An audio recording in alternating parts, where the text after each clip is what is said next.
എല്ലാവർക്കും നമസ്കാരം. എറണാകുളത്തു നിന്ന് കണ്ണൂർ വരെയുള്ള ഞങ്ങളുടെ യാത്രയിൽ ഇടയ്ക്കിടയ്ക്ക് ഇങ്ങനെ യാത്ര പോകുന്നതാണ്. എല്ലാ ഫെസ്റ്റിവൽ സീസണും ഞങ്ങൾ ഫാമിലിയായിട്ട് യാത്ര പോകുന്നതാണ്. ഇങ്ങനെയുള്ള യാത്രയിൽ ഞങ്ങൾ തിരഞ്ഞെടുക്കുന്ന ചില ഹോട്ടലുകളാണ് ഈ വീഡിയോയിൽ കാണിക്കുന്നത്. എറണാകുളത്തു നിന്ന് രാവിലെ ഒരു 6 മണിക്കൊക്കെ പുറപ്പെട്ടാൽ ഒരു 7:30-8 മണിയാകുമ്പോൾ തൃശ്ശൂരെത്തും. തൃശ്ശൂർ എത്തിയാലാണ് ഞങ്ങൾ ബ്രേക്ക്ഫാസ്റ്റ് കഴിക്കുക.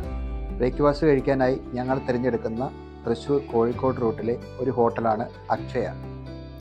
തൃശ്ശൂരിൽ തന്നെ ഒരുപാട് പാരമ്പര്യവും പഴക്കവുമുള്ള ഒരു ഹോട്ടലാണ് അക്ഷയ. കോഴിക്കോട് തൃശ്ശൂർ റൂട്ടിലെ ഈ അക്ഷയ 3 നിലകളിലായിട്ടാണ് പ്രവർത്തിക്കുന്നത്. ഹോട്ടലിൽ ഈ സമയത്ത് തിരക്കായി വരുന്നതേ ഉള്ളൂ.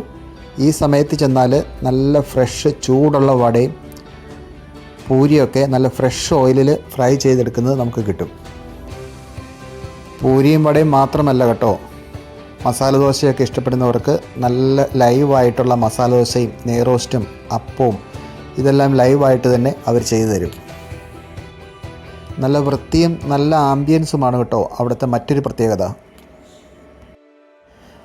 ഉച്ചയ്ക്ക് ഊണിൻ്റെ സമയത്തൊക്കെ ചെന്നാൽ കുറച്ച് നേരം പുറത്ത് വെയിറ്റ് ചെയ്യേണ്ടതായിട്ടുള്ള അവസ്ഥയാണ് ഈ റെസ്റ്റോറൻറ്റിൽ സാധാരണയായി കണ്ടുവരുന്നത്. ഞങ്ങൾ ഓർഡർ ചെയ്ത നല്ല ചൂടുള്ള വടയാണ് കേട്ടോ ഇത്. ഒപ്പം തന്നെ മസാല ദോശയും വന്നിട്ടുണ്ട്. കണ്ടില്ലേ, ബലൂൺ പോലെ വീർത്തിരിക്കുന്ന പൂരി. പൂരിക്കൊപ്പം തന്നെ പൂരി മസാല ബാജിയാണ്.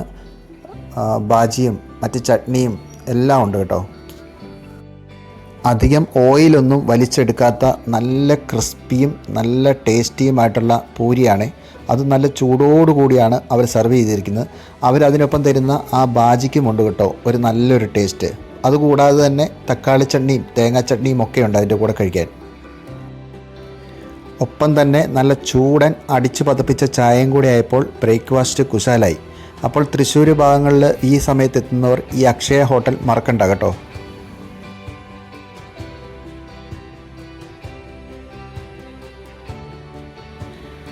ഹോട്ടലിലെ വൃത്തിയും ആ ആംബിയൻസും അവിടുത്തെ സർവീസ് സ്റ്റാഫിൻ്റെ എണ്ണവും മര്യാദയൊക്കെ കാണുമ്പോൾ വലിയ തുക ബില്ല് വരാമെന്ന് നമ്മൾ പേടിച്ചാലും പേടിക്കൊന്നും വേണ്ട. സാധാരണക്കാർക്ക് ഉതകുന്ന മിതമായ നിരക്ക് മാത്രമേ ഈ റെസ്റ്റോറൻറ്റിൽ അവർ ഈടാക്കാറുള്ളൂ എന്ന് ഈ ബില്ല് കാണുമ്പോൾ നിങ്ങൾക്ക് മനസ്സിലാകുന്നില്ലേ?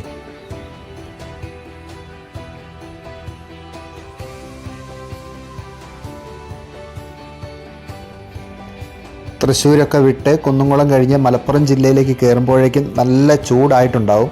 അങ്ങനെ ചൂടായിരുന്ന സമയത്ത് ഒന്ന് ശരീരം തണുപ്പിക്കാൻ വേണ്ടി നല്ല ലൈവായിട്ട് കരിമ്പിൻ ജ്യൂസ് കിട്ടുന്ന ഒരു സ്ഥലമാണ് കേട്ടോ കുറ്റിപ്പുറം ഏരിയയിൽ വരുമ്പോഴുള്ള ഈ കാണുന്ന വഴിയരികിലെ കരിമ്പിൻ ജ്യൂസ് കട. ഈ ഏരിയയിൽ ഇത് മാത്രമല്ല, ഇത്തരം ഒരുപാട് കരിമ്പിൻ ജ്യൂസ് മറ്റ് ജ്യൂസുകളൊക്കെ വിൽക്കുന്ന കടകൾ വഴിയരികിലുമുണ്ടെങ്കിലും ഞങ്ങളെപ്പോഴും സ്ഥിരമായിട്ട് കയറുന്ന ഒരു കടയാണ് കേട്ടോ ഇത്.